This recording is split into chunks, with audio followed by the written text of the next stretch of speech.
What's going on, YouTube? This is Boxingwave. I just want to do a quick review of this fight. All right.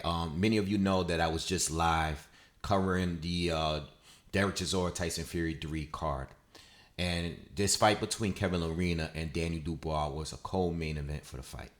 All right, co-main event. So we're gonna go because there's a lot of drama in the fight, and there's definitely things that we're gonna discuss further after this fight about this fight. Um, I didn't get to hear any post-fight interviews yet from the two fighters, so I may, do another video or talk about this later on a live, on a future live, and hear what Danny Dubois has to say, what Kevin Lerena has to say, because there was a lot of confusion with this fight. All right, and people are on the internet, feeling that this was some sort of corruption, which is very possible. First round, a lot of respect from both fighters. Both showed a lot of respect. They're fighting. They're just throwing jabs, but it's a very technical first round for the most part, right? Danny Dubois, we know that he has big power. He's fighting a smaller guy, and you would expect Daniel to come in, throw right hands, walk the smaller Kevin Lerena down. But they're both, keeping distance, using their jab, trying to set up shots and counters and everything. There's a punch that's thrown.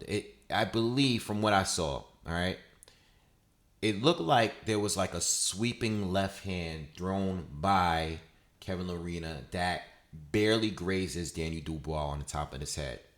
It's one of those funny shots where it wasn't the cleanest punch, but it definitely grazed his head.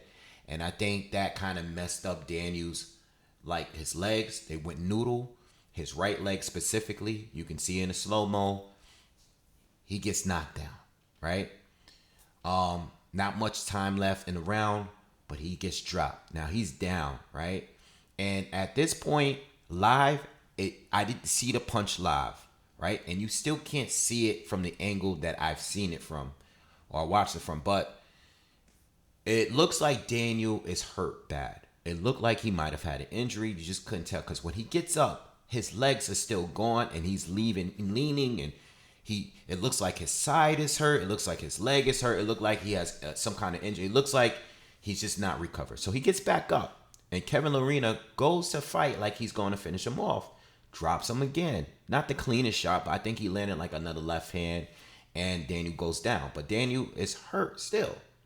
So he gets back up again, but he's moving funny. He's fighting on his back foot. He's moving laterally. He's just trying to get away from Kevin Lerena, who's walking. The smaller southpaw is walking him down. So then there was a point where Lerena got close, was getting ready to throw a combination again, and Daniel goes down for a third time. So there's 3 knockdowns, right? 3 official knockdowns. So this is where the drama begins. Daniel gets up. It's the end of the round, and the bell is rung when there's about 8 seconds left on the timer on the screen, right? So on that timer, there's time left. You hear the bell ring. We've seen this before, especially with star boxers. They're in trouble. You don't want them to end the fight. It seemed like the bell was rung a little too early. That's the first issue. Then we go into the second round. I want to say about good 30, 40 seconds, all within a minute. Kevin Lerena is coming forward, keeping the pressure, still fighting smart, lands a good straight left hand. I remember him landing the shot, but he's putting pressure on Triple D. Out of nowhere, Kevin Lerena kind of takes his foot off the gas. You would think, you're the guy, you're the underdog, you're fighting star, with a high ranking in WBA. You would keep the gas, step on the gas. This guy's hurt. Daniel still hasn't fully recovered. The way he's moving, it looks like he still hasn't fully recovered. And Kevin Lerena began to take his foot off the gas. I give Daniel Dubois the round. He landed some nice shots in the round, some power shots. He's fighting on his back foot. He's fighting in a way where we don't normally see him fight. But I give him the second round because of the fact that Lerena just didn't do much after the first minute. We go into the third round. Kevin Lerena is just not throwing anything. Outside of a couple of jabs, he's not trying to close the gap. I mean, he's coming forward, but he's not letting his hands go. Daniel Dubois is starting to land clean shots, right?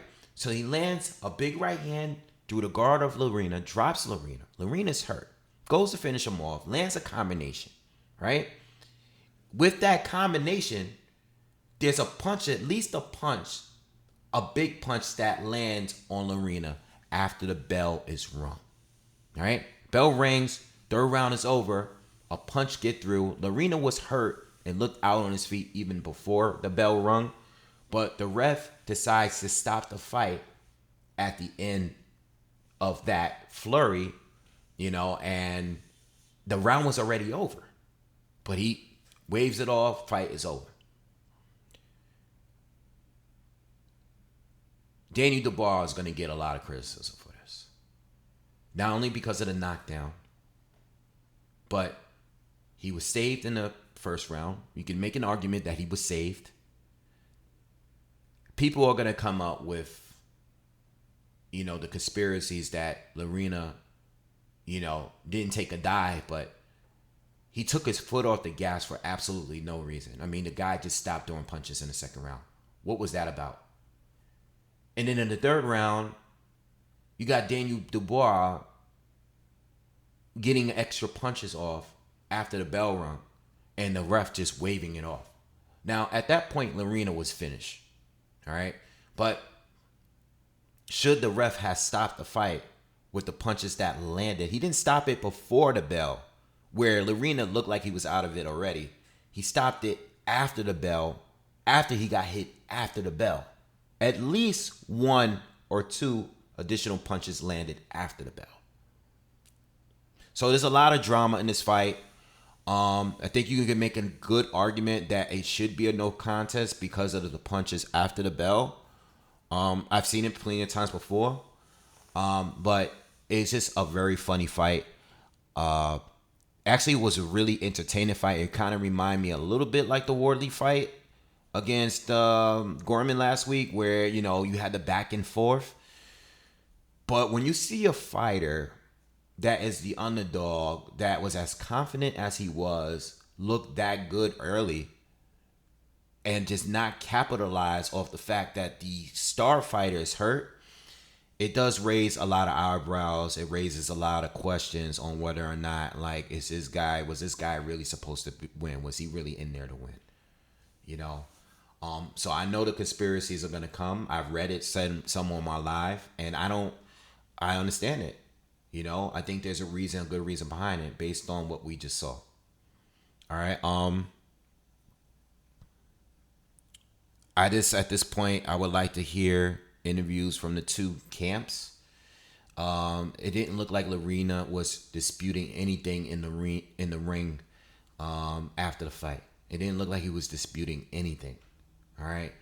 I've always had questions about Daniel Dubois and the way he's been moved. I don't like the WBA and what how his opponent's been selected. I'm very suspicious about that group over there. I am, to be honest. All right. And it doesn't look like he is a guy that anyone is going to be looking to avoid at this point. After watching this fight, I'm sure anybody's going to be willing to face him at this point, especially with the high ranking. He shouldn't be a mandatory, and he shouldn't be getting a title fight before Joe Joyce. That'll be criminal if he does. Based on what? Based on who? Joe Joyce has already stopped him, and Joe Joyce has fought better fighters than him, and stopped Joseph Parker recently. So I don't know about this guy. Seems really fishy. A lot of corruption. Seems like it. The fight wasn't bad.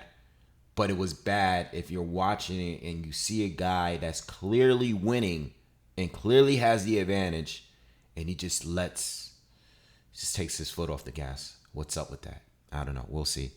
All right, we'll be talking about it more. Again, please smash the like button if you like the video. Subscribe to the channel. I'm out.